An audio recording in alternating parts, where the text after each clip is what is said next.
2024 को और दिन की तरह श्रुति अपनी नाइट शिफ्ट पर होती है और वह अपनी जॉब कर रही होती है। तभी रात के 11 बजे उन्हें अपनी मदर का फोन आता है, जैसे कि हर दिन आता था, क्योंकि पेरेंट्स को तो अपने बच्चों की चिंता हमेशा होती है। श्रुति की मदर उनसे पूछती है कि क्या तुमने खाना खा लिया और तबीयत वगैरह तो ठीक है तुम्हारी। जिसके रिप्लाई में श्रुति बोलती है कि उनकी तबीयत एकदम ठीक है और वो बस अभी कुछ पेशेंट्स को देखने जा रही है, जिसके बाद वो अपने कलीग्स के साथ बैठकर खाना खाएंगे। अपनी मदर से बात करने के बाद श्रुति पेशेंट्स को देखने राउंड पर निकल जाती है। सारे पेशेंट्स को देखने में और अपना काम खत्म करने में श्रुति को रात के 2 बज जाते हैं, जिसके बाद वो अपने कलीग्स के साथ जाकर हॉस्पिटल कैंटीन में ही बैठ जाती है, जहां मिलकर ये लोग अपना खाना भी खाते हैं और साथ साथ थोड़ी बातें भी करते हैं। खाना खाते खाते और बात करते हुए रात के 3 बज जाते हैं और इस वक्त श्रुति थोड़ी थकान सी फील कर रही होती है, तो वो अपनी थकान दूर करने के लिए इस हॉस्पिटल के 4th फ्लोर में बने सेमिनार हॉल में जाकर रेस्ट करने लगती है।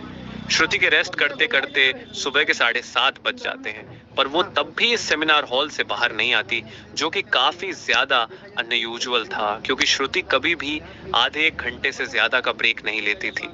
हॉस्पिटल का एक वर्कर जो कि सुबह की शिफ्ट स्टार्ट होने से पहले हॉस्पिटल के सारे रूम्स को चेक कर रहा होता है और वो ऐसे ही सारे रूम्स को चेक करते हुए इस सेमिनार हॉल की तरफ आता है। जैसे ही वो सेमिनार हॉल के बाहर आकर उसका गेट खोलता है, उसकी आंखों के सामने होता है एक भयानक नजारा, जिसे देखकर वो बहुत जोर से चीख पड़ता है।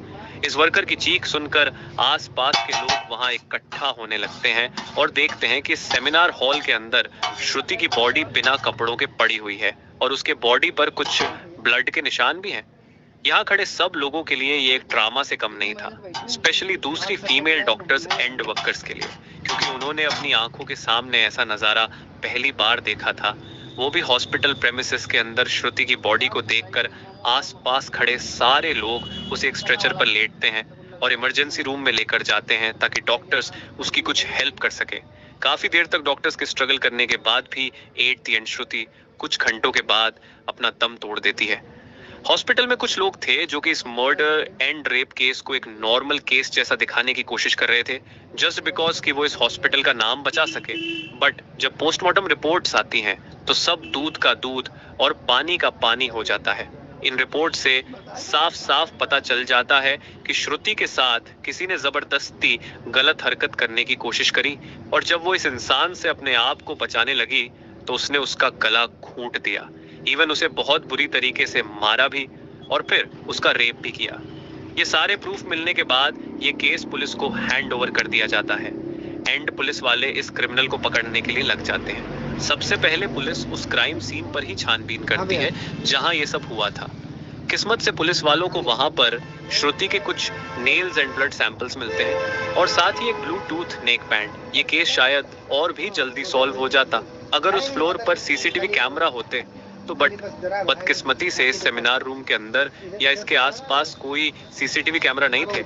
लेकिन जिस रास्ते से इस फ्लोर पर एंटर करा जाता था वहां पर कुछ सीसीटीवी कैमरा थे। पुलिस वाले इन सीसीटीवी कैमरा में सुबह के 3 बजे से 8 बजे के बीच की रिकॉर्डिंग चेक करते हैं कि इतने टाइम के बीच कितने लोग इस फ्लोर पर आए और गए थे। इन सीसीटीवी फुटेजेस को चेक करने के बाद ये पता चलता है कि टोटल 6 लोग इस फ्लोर पर आए और गए थे। ये पता लगने के बाद पुलिस वाले एक एक करके इन 6 लोगों को पूछताछ के लिए बुलाते हैं कि वो लोग वहां पर उस टाइम क्या कर रहे थे। और इन लोगों को इस बीच यहाँ कुछ भी अजीब दिखा कि नहीं। इन लोगों से पूछताछ के दौरान पुलिस वाले उनके फोन का ब्लूटूथ भी ऑन करके चेक करते हैं कि जो ब्लूटूथ हेडसेट उन्हें मिला था वो इनमें से किसका था, क्योंकि आपको पता होगा ही कि एक बार अगर आप किसी ब्लूटूथ डिवाइस से अपना फोन पेयर करते हो तो अगली बार वो उससे इजीली कनेक्ट हो जाता है। और फाइनली पुलिस वालों की ये ट्रिक काम भी आती है, क्योंकि ये ब्लूटूथ नेक बैंड इन 6 लोगों में से एक आदमी के फोन से कनेक्ट हो जाता है, जिसका नाम था संजय रॉय, जो कि एक सिविल वॉलंटियर था। सिविल वॉलंटियर वो लोग होते हैं जो कि पुलिस के अंडर काम करते हैं और उनकी हेल्प करते हैं छोटे मोटे कामों को मैनेज करने में। लाइक आपने बहुत सारे फेस्टिवल्स अनऑथराइज्ड पार्किंग या भीड़ भाड़ वाले एरिया में देखा होगा कि कुछ ब्लू कलर की यूनिफॉर्म्स पहनकर ऑफिसर्स खड़े रहते हैं, जिनका काम होता है कि विदाउट एनी रीजन कहीं पर भी ज्यादा क्राउड इकट्ठा ना हो। तो अब पुलिस वालों को अपना पहला कातिल मिल चुका था, जिसके बाद वो संजय रॉय से और गुस्से से पेश आने लगते हैं। बट संजय पुलिस वालों की किसी बात का भी जवाब नहीं दे रहा होता, क्योंकि वो काफी ज्यादा नशे की हालत में था। इस बीच पुलिस वाले संजय का फोन भी चेक करते हैं, जिसमें उन्हें भर भर के पोर्नोग्राफिक कंटेंट मिलता है, जिससे उनका शक यकीन में बदल चुका था कि संजय ही श्रुति के मर्डर का मेन कल्प्रीट है। इसके बाद पुलिस वाले संजय रॉय को और ज्यादा डराने लगते हैं। एंड फाइनली वो डर कर अपना गुनाह कबूल भी कर लेता है कि उसने ही श्रुति को मारा है और उसका रेप किया है। ये पता लगते ही कुछ पुलिस वाले और प्रूफ्स कलेक्ट करने संजय रॉय के घर जाते हैं, जहां पर उन्हें एक शू मिलता है जिसके ऊपर कुछ खून जैसे ही धब्बे थे। तो पुलिस वाले उसका सैंपल कलेक्ट कर लेते हैं। थोड़ी और तलाशी लेने पर पुलिस वालों को संजय के घर के बाहर कुछ कपड़े सूखते हुए दिखते हैं, और ये वही कपड़े थे जो कि उस दिन संजय ने पहने थे, क्योंकि ये सब सीसीटीवी कैमरा में कैप्चर हो गया था, जिससे जाहिर था कि संजय ये प्रूफ मिटाने की भी कोशिश कर रहा था। बट जब संजय को पूछताछ के लिए पुलिस स्टेशन में लाया गया था, उस वक्त वो काफी ज्यादा नशे की हालत में था। तो क्या वो ये सब बस इसलिए कर रहा था ताकि उसे कम सजा मिले, जस्ट बिकॉज वो उस वक्त नशे में था? बाद में जब पुलिस वाले उस शू पर लगे ब्लड सैंपल्स को चेक करवाते हैं, तो वो भी श्रुति के ब्लड से मैच हो जाता है, which was a solid proof against him। इन सारी रिपोर्ट्स एंड डिटेल्स को एक साथ कंबाइन करके पुलिस वालों को पता चलता है कि उस रात संजय रॉय काफी ज्यादा नशे की हालत में था, और वो रात के 11 बजे हॉस्पिटल में एंटर करता है। संजय अक्सर उस हॉस्पिटल में नाइट शिफ्ट किया करता था, तो उसे यहाँ की काफी अच्छी नॉलेज भी थी कि कहाँ पर कैमरा है और कहाँ पर नहीं। तो वो आराम से इस हॉस्पिटल के 4th फ्लोर पर जाकर बैठ जाता है, क्योंकि वो नहीं चाहता था कि कोई उसे ज्यादा नशे की हालत में देखे, वरना वो अपनी जॉब से हाथ धो सकता था।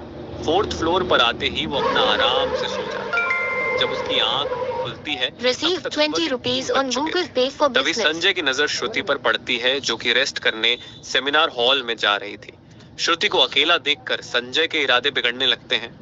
वो पहले काफी देर तक इस फ्लोर के चक्कर लगाने लगता है, ये कंफर्म करने के लिए कि कोई यहाँ पर ज्यादा आ तो नहीं रहा। जब उसे लगता है कि हाँ उसका रास्ता साफ है, तो वो 4 बजे सेमिनार हॉल के अंदर एंटर करता है और फिर वहां से 4:45 पर बाहर आता है। इन 45 मिनट्स तक श्रुति के साथ इस आदमी ने क्या क्या किया होगा और वो कितने पेन से गुजरी होगी, ये सोचकर ही किसी का भी दिल सहम जाएगा।